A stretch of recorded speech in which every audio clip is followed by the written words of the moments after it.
오늘의 말씀 에스겔서 33장 21절부터 22절까지 먼저 보겠습니다. 우리가 사로잡힌 지 12째 해 10째 달 5째 날에 예루살렘에서부터 도망하여 온 자가 내게 나와 말하기를 그 성이 함락되었다 하였는데, 그 도망한 자가 내게 나아오기 전날 저녁에 여호와의 손이 내게 임하여 내 입을 여시더니 다음 아침 그 사람이 내게 나올 그때에 내 입이 열리기로 내가 다시는 잠잠하지 아니하였노라. 아멘.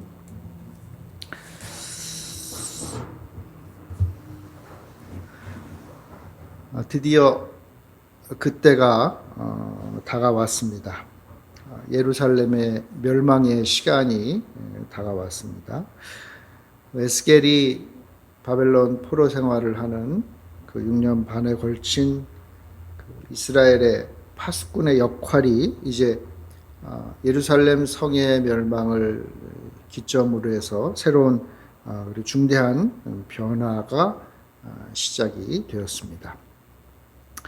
지금까지 포로로 잡혀온 이스라엘 백성들의 그 죄에 대해서 경고하고 또 정죄하고, 또 이스라엘 백성들이 혹시 돌이킬지 모른다는 마음으로 아마 에스겔은 간절하게 하나님의 말씀을 전했을 것입니다. 근데 이제 새로운 시대가 되었습니다. 이스라엘을 향한 에스겔의 사역의 방향도 바뀌게 되는데, 새로운 회복을 바라보게 되고 그 회복을 위해서 하나님의 말씀을 증거하는 그런 사역이 시작된 것입니다. 이 일이, 이 새로운 변화의 시작이 예언자로 부름받은 지 6년 반 정도 지난 시간, 그러니까 포로로 잡혀온 지 약 11년 이 경과한 이후에 한 사람의 에스겔을 찾아옴으로 시작이 됩니다. 21절에 보면 예루살렘에서 도망하여 온 자, 이 사람은 아마도 포로로 잡혀왔거나 또는 전쟁의 와중에서 탈출해서 바벨론으로서 온 것으로 보입니다. 그 사람이, 도망하여 온 자가 예루살렘 도성에 참혹한 소식을 전합니다. 근데 그가 에스겔에게 온 그 날짜를 성경은 12째 해, 그러니까 다시 말하면 에스겔이 포로로 잡혀온 이후에 12년 후, 정확한 날짜로 말하면 주전 585년 1월 중순으로 기록을 하고 있습니다. 근데 이제 문제는 예루살렘 멸망은 역사적으로 보면 587년, 주전 587년 8월 정도로 생각하거든요. 그러니까 587년 8월에 이제 예루살렘이 멸망하고, 그 멸망의 소식을 가지고 예루살렘에서 바벨론까지 오는 기간이 못해도 한 반년 정도 걸린다고 생각을 해보면, 일반적으로 말하면 586년 1월 정도로 기록하는 게 맞다고 생각이 돼요. 그러니까 1년 정도의 차이가 나는 거죠.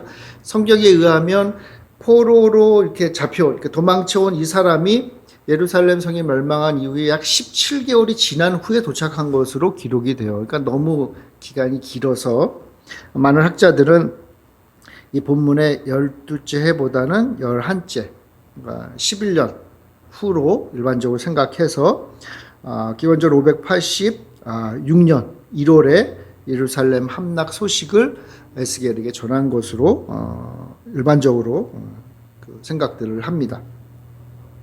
11년이 되었든 12년이 되었든 어쨌건 예루살렘 성은 멸망을 한 거예요. 멸망을 했고 이 소식이 에스겔에게 들린 것입니다.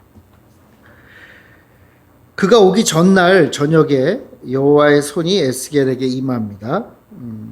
그러니까 하나님이 나타나셔서 에스겔에게 말씀해 주시는 거죠. 내일 예루살렘이 멸망했다는 소식을 전할 이가 올 것이다, 이렇게 얘기를 하시는데, 사실은 그 소식을 전하는 사람이 온다는 그것보다 더 중요한 부분이 하나 있어요. 그건 뭐냐 하면 에스겔이 앓던 그 실어증, 그러니까 말을 잘 못하는 그 증상이 깨끗하게 치료를 받게 됩니다. 그래서 에스겔이 이제는 말하는데 어려움을 겪지 않게 된다는 것이죠. 여러분 지난번에도 살펴봤지만 이 일이 2년 전, 그러니까 예루살렘 성이 이제 공격을 받던 그 당시에 에스겔이 사랑하던 아내가 죽는 사건이 있었죠. 그때 사실은 그 에스겔이 가지고 있었던 그 실어증 증상이 더 심해졌을 것으로 생각이 돼요. 그러나 그때도 말씀하셨죠. 그때도 24장 27절에 보면 그날에 내 입이 열려서 도피한 자에게 말하고 다시는 잠잠하지 아니하리라. 이같이 너는 그들에게 표징이 되고 그들은 내가 여호와인 줄 알리라. 그러니까 하나님이 그때 고쳐주실 것을 약속하셨죠. 그리고 이제 2년이 지난 바로 이날 오늘 에스겔이 실어증이 깨끗하게 치료를 받게 된 것입니다. 그 에스겔이 이 예언자로 부름 받으면서 사실은 치명적인 약점이 있었다고 말씀을 드렸죠. 그러니까 에스겔이 부름 받을 때부터 사실은 이 증상이 있었어요. 아마 그 증상이 뭐 지금 이제 6년 반 넘게 계속적으로 이어졌겠죠. 어떤 때는 좀 심하게, 또 어떤 때는 좀 회복이 되게. 여러분 신약 성경에 보면 세례 요한의 아버지 스가랴가 짧은 기간 동안 말을 못했었잖아요.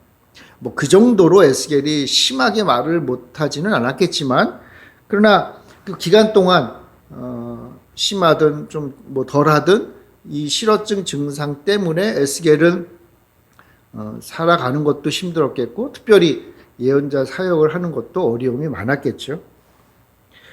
그러나 이제 예루살렘 성이 무너지고 그 소식이 에스겔에게 들림으로 하나님께서 그의 혀를 풀어주셨어요. 다시는 이러한 일이 없을 것이다. 에스겔은 이렇게 고백하잖아요. 내가 다시는 잠잠하지 아니하리라. 잠잠하지 아니하리라. 이제 새로운 예언 사역이 시작되는 것입니다. 예루살렘 성이 무너지고 이제 새로운 시대의 사역을 이제 에스겔이 시작해야 될 그때에 하나님께서는 그동안 에스겔을 괴롭혔던 실어증을 깨끗하게 치료하셨고 그의 입술에 건강을 주시고 그리고 이제 그의 사역을 힘있게 할 수 있는 토대를 마련해 주셨다라고 볼 수 있습니다. 하나님이 이제 에스겔의 입을 다시는 닫지 아니하실 것이다 라는 것을 선포했다고 할 수가 있을 것입니다. 하나님은 이제 에스겔의 입을 열어서 다시는 잠잠하지 않게 하십니다. 그리고 이제 새로운 이 선포, 예언의 사역이 시작되는데 그게 이제 바로 에스겔서 34장부터 시작이 되는 거예요. 34장. 그런 면에서 보면 그 이어지는 23절과 그 다음에 나온 23절부터 33절까지, 그러니까 34장 이전까지의 하나의 작은 에피소드가 있는데 이것은 두 시대의 다리 역할을 한다라고 볼 수 있어요. 길어서 이것을 다 읽지는 않겠지만 이 부분은 이제 새롭게 에스겔이 말씀을 전해야 될 그 사람들의 그 상태에 대한 이야기라고 할 수가 있습니다. 하나님의 예언의 말씀을 새롭게 들을 자들. 근데 하나님은 먼저 예루살렘에 남아있는 자들에 대해서 말씀하시고 그리고 그 예루살렘에 남아있는 자들이 살고 있는 그 땅에 대해서 말씀을 하십니다. 그리고 나서 이제 바벨론에 있는 그 사람들에 대해서 이제 하나님의 말씀을 듣는, 에스겔의 말을 듣는 사람들에 대해서 언급을 하시죠. 자, 그런데 예루살렘에 이제 남아있는, 그러니까 멸망은 했지만, 나라는 망했지만, 그래도 거기 사는 사람들이 있을 거 아닙니까? 그러니까 포로로 바벨론이 끌고 온 사람들도 있지만, 사실상 대부분의 일반적인 백성들은 그냥 그대로 남아 있었거든요. 어떻게 보면 예루살렘이 아주 최악의 상황이에요. 돌 위에 돌 하나 남지 않을 정도로 완전히 부서져 버린, 망가져 버린 그 예루살렘 그곳에 남아있는 사람들은 도대체 지금 무슨 생각을 하며 살고 있는가? 어떤 소망을 가지고 살고 있는가? 이게 이제 오늘 우리가 살필 본문에 등장을 합니다. 사실 수많은 사람들이 바벨론의 포로로 잡혀갔습니다. 주로 왕족, 귀족, 제사장 가문의 사람들과 수족들이 잡혀갔죠. 그러니까 결국 예루살렘에는 일종의 공백 상태가 발생한 거예요. 백성들은 많이 남아있지만 그러나 위의 지도자들은 그냥 쏙 빠져버린 것이죠.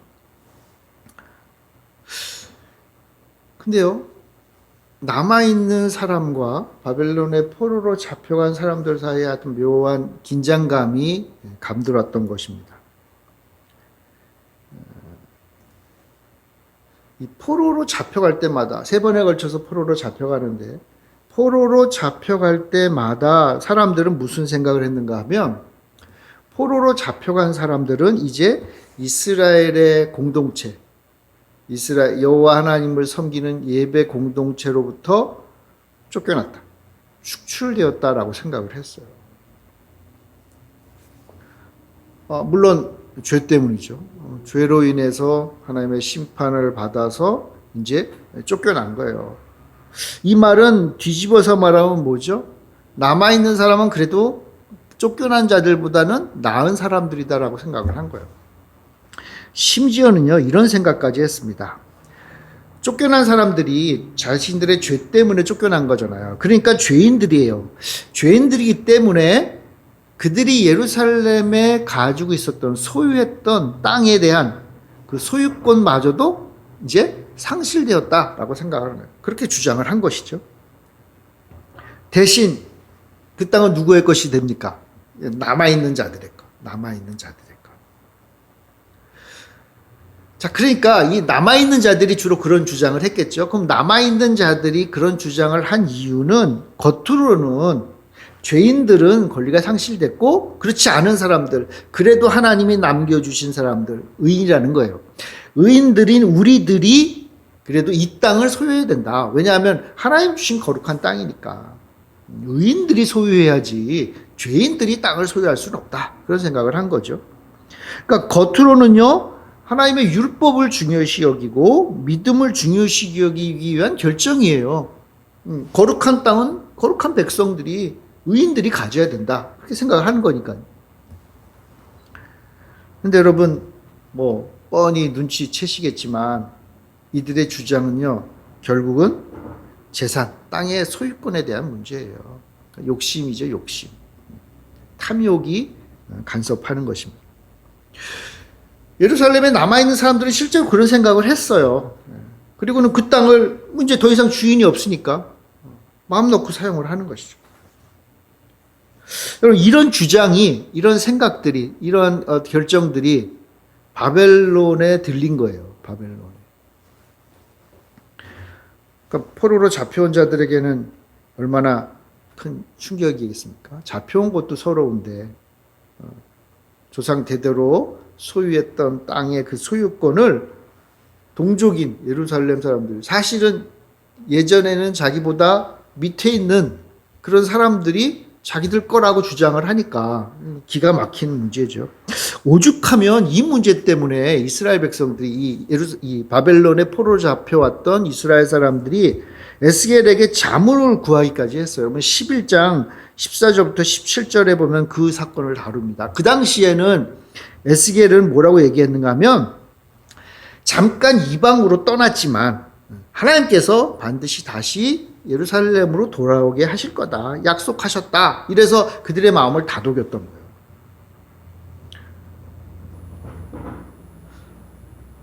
그러니까 이 에스겔의 말을 들었을 당시에 이스라엘 백성들은 어땠을까요? 이 잡혀왔던, 포로로 잡혀왔던 이스라엘 백성들은 에스겔의 말이 최고다 이렇게 했겠죠. 그러니까 그들이 듣고 싶은 말을 하나님의 말씀으로 전해주니까 얼마나 좋았겠어요. 근데 문제는 이러한 일들이 계속 점점 더 심화되는 거예요. 더 많이 들리는 거죠. 계속 들려오겠죠. 이 돌아갈 자들, 그리고 남아있는 자들, 이들 간의 땅을 둘러싼 이 갈등의 씨앗, 이게 이제 바벨론 포로 기간 동안에 계속 축적되어 갔던 거예요. 결국은 이 포로기가 끝난 다음에 에스라와 느헤미야가 이제 이스라엘 백성들을 다시 예루살렘으로 이끌잖아요. 이제 다시 돌아왔을 때에 이것 때문에 심각한 문제가 발생해요, 사실은. 그러니까 두 번째 성전을 건설하고 예루살렘을 새롭게 만드는 그때에 이스라엘 안에 수많은 분파들이 생기고 이 땅과 권리를 향한 어떤 갈등, 분쟁이 야기되는 거. 이게 바로 이 포로기 때에 벌어진 바로 이 사건들로 인해서 어떻게 보면 시작되었다라고 볼 수가 있습니다. 여러분들은 어떻게 생각하세요? 예루살렘 땅이 비록 지금은 쫓겨났지만 바벨론으로 포로로 잡혀왔지만 그들의 것입니까? 아니면 예루살렘에게 남아있는 자들의 것입니까? 누구의 것인가도 중요한 문제죠. 누구의 것인가도. 근데 사실은 더 중요한 문제 하나가 있어요. 그건 뭐냐 하면 이스라엘의 땅이 누구의 것이냐 라고 했을 때 이스라엘 땅의 원래 주인이 누구죠? 하나님이시죠. 하나님. 그렇다면 하나님 모실 때에 하나님이 어떻게 보면 당신의 땅을 이스라엘 백성들에게 위임한 거잖아요. 맡기신 거잖아요. 그렇다면 하나님이 보실 때에 예루살렘에 남아있는 사람들과 포로로 잡혀간 사람들과 그건 어느 정도 차이가 있느냐? 하나님 보실 때는 이들은 다를 바가 없어요. 잡혀간 자들이나 남아있는 자들이나 사실은 다 하나님 보실 때에 패역한 자들이에요. 패역한 자들. 우상숭배에 가증한 일을 행했던 자들이고요. 하나님이 아니라 권세자의 칼을 믿는 자들이었고, 잔인하고 또 본문에도 나오지만 남의 아내를 더럽히는 죄악으로 가득한 자들이었습니다. 심지어 그들은 스스로 우리가 아브라함의 후손이기 때문에 이 땅의 소유자다. 그러면서요, 이 남아있는 자들, 예루살렘에 남아있는 자들은 이런 말까지 했어요. 우리는 많은 자다. 많은 자다. 그러니까 많은 자, 다수기 때문에 그 땅을 기업으로 얻는 것이 너무나 당연하다. 이렇게까지 얘기를 해요.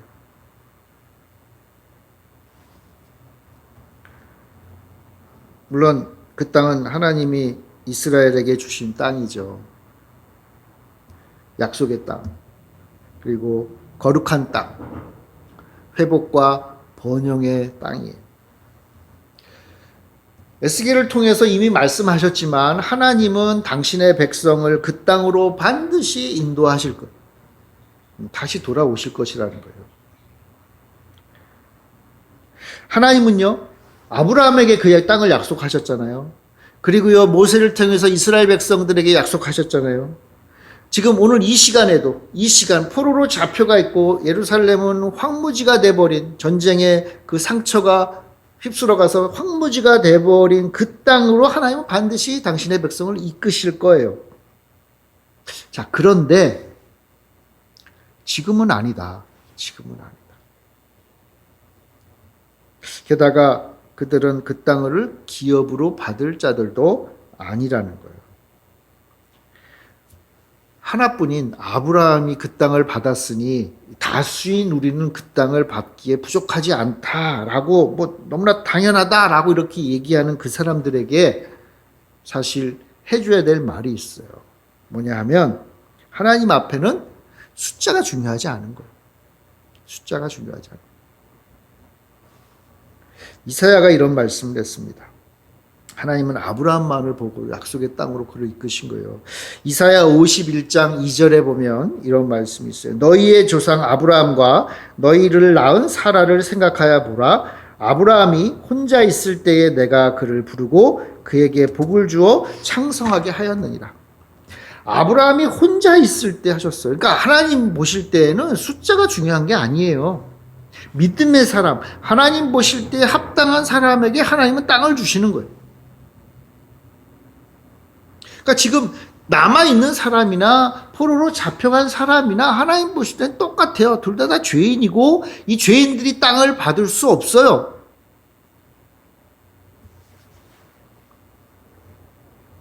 결국 그들은 하나님의 징계를 받는다고 해요. 특별히 이 예루살렘에 남아있는 사람들에게. 27절에 보면 이 예루살렘에 남아있는 사람들에게 하나님이 주시는 징계 세 가지가 기록이 되어 있습니다. 황무지에서는 칼에, 들에서는 들짐승에게, 산성과 굴에서는 전염병이 그들을 죽게 한다. 그러니까 그들이 행한 이 모든 가증한 일로 인해서 그들은 반드시 벌을 받고, 그리고 그 땅은 공포의 대상이 될 것이다. 여러분, 남아있는 자들이 그 땅을 가지고 싶어 했거든요. 그 땅을 소유하는 것을 정말 꿈처럼 소망했던 사람들이에요. 이제 원래 그 땅의 주인들이 포로로 잡혀가니까 야, 이제 이 땅이 우리의 것이 되었구나 하고 너무나 좋아했던 그 사람들이 가지고 싶어 했던 그 땅이 사실은 뭐예요? 이제 고통과 죽음의 상징이 돼버린다. 하나님 그들의 땅을 뺏어버리겠다. 뺏어버리겠다. 그러니까 이게 에스겔을 통해서 예루살렘에 남아있는 자들에게 주신 하나님의 말씀이에요. 이제 그곳에 이제 그 땅이 우리 거야 하면서 좋아했던 사람들이 하나님이 이제 징계하시고 심판하시고 다 쫓아내 버릴 것이다. 이렇게 에스겔이 하나님의 말씀을 전합니다. 누구에게? 누구에게 전하죠? 네. 포로로 잡혀온 자들에게. 포로로 잡혀온 자들에게. 그러니까 여러분, 포로로 잡혀온 사람들은 이 에스겔의 말을 듣고 어떤 생각이 들까요? 아마 박수를 치면서 좋아했을 것 같아요. 맞습니다. 맞습니다. 저들은 다 나쁜 놈들입니다. 우리 땅을, 하나님이 주신 우리 땅을 지들 거라고 했으니까 하나님 심판하신다고 하니까 야, 정말 좋습니다. 에스겔 선지자 정말 맞습니다. 역시 에스겔 선지자는 하나님이 보내신 말씀의 일꾼이십니다. 그런 얘기를 했겠죠. 최소한 땅에 대해서, 그리고 예루살렘에 살고 있는 남아있는 자들에 대한 에스겔의 말이 그들의 마음을 시원하게 해줬을 것 같아요. 자, 근데 에스겔에게는 사실은 예루살렘에 남아있는 사람이 사역의 대상이 아니에요. 이거는 에스겔에게 첫 번째 사역을 맡기실 때 하나님이 하신 말씀이잖아요. 이 포로로 잡혀온 사람들이 문제예요.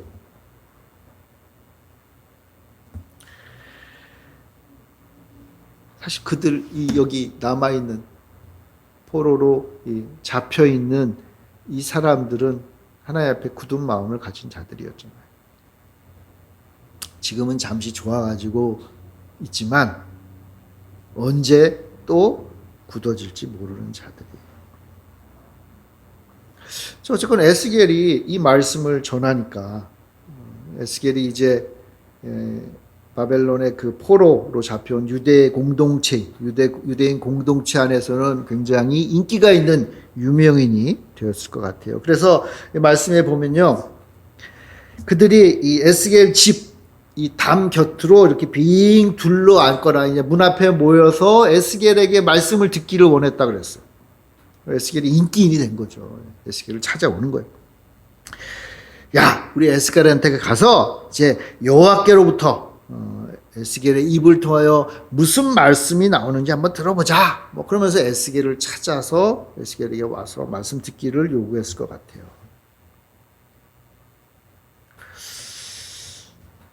근데 성경은 참 재미있는 표현을 합니다.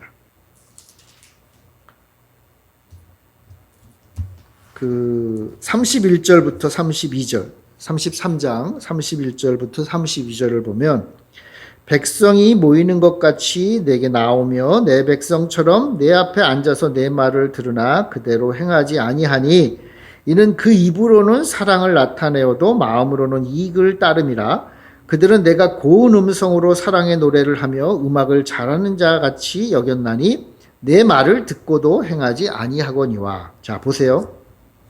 그들이 에스겔에게 와서 말씀을 듣는데 마치 오늘날 그 가수나 연예인들 이 찾아다니는 팬들이 막 쫓아다니잖아요, 그죠? 팬덤을 이루어가지고 이렇게 막 쫓아다닌단 말이에요.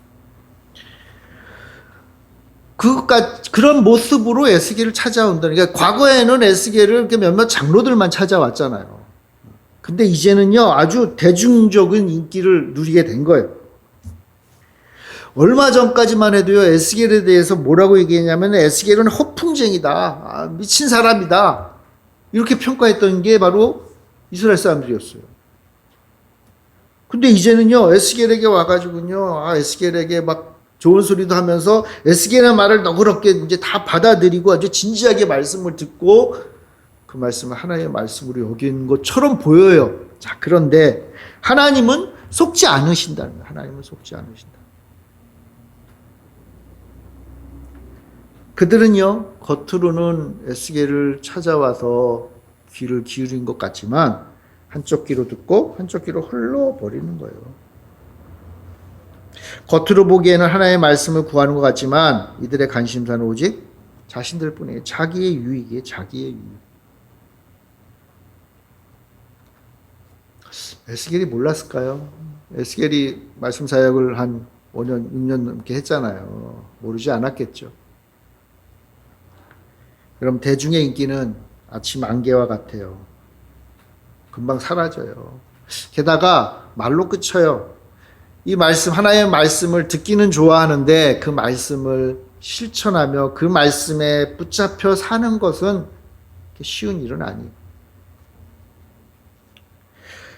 하나님의 말씀을 들었을 때 순간의 감정으로 뭐 기뻐하거나 즐거워하는 것도 물론 중요하지만 그러나 사실 그 말씀으로 인해서 자신의 삶의 방향을 바꾸는 일이 중요한 거예요. 그들은요, 하나님 평가하신 거예요. 그들은 에스겔의 말을 듣고 행하지 않는 것뿐만 아니라 그저 듣기 좋은 사랑 노래로 잠깐의 기분 전환용으로 사용하고 있는 거예요. 하나님이 그렇게 평가하시는 거예요. 이스라엘 백성들이 에스겔의 입에서 나오는 당신의 말씀을 그런 식으로 듣고 있다.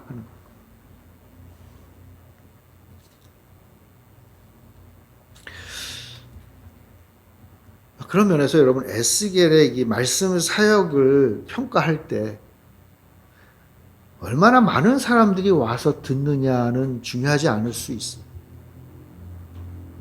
지금은 예전보다 더 많은 사람들이 듣잖아요. 에스겔의 말을. 근데 그들의 삶을 돌이키는 것은 별반 다를 바가 없어요.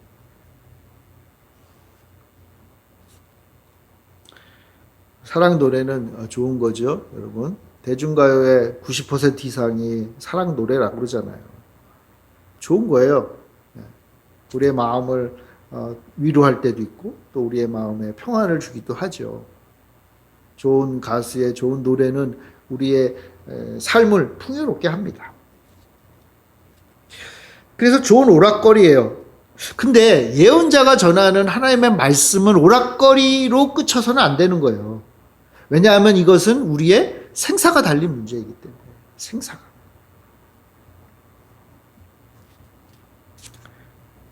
근데 예나 지금이나 사람들은 자기들이 듣고 싶어하는 말, 자기들의 이익을 맞춰주는, 이기심을 충족시키는 말을 듣기만을 원해요.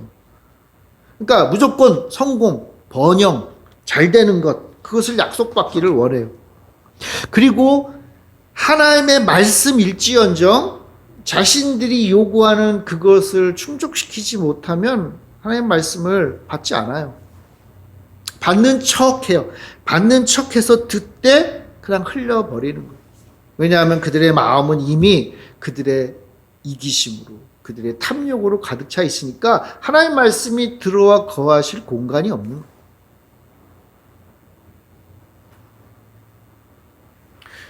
세상의 염려와 재물의 유혹이 그들의 주된 관심사요.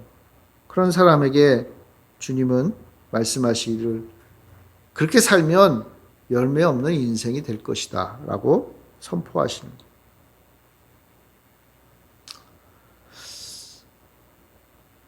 오늘날 하나님의 말씀을 듣기를 그렇게 썩 좋아하지 않는 시대예요. 그런 와중에 그래도 이렇게 하나님의 말씀을 들으려고 귀를 기울이고 또 말씀을 듣기 위해서 수고하고 애쓰는 여러분들에게 하나님이 큰 은혜를 주실 거라고 믿습니다. 근데 여러분, 하나님의 말씀을 듣고 그 말씀을 듣기 위해서 우리가 수고하고 애쓰는 그런 걸 할 때, 말씀을 듣고자 우리가 수고할 때 좀 조심하고 두려워해야 될 부분이 하나 있어요.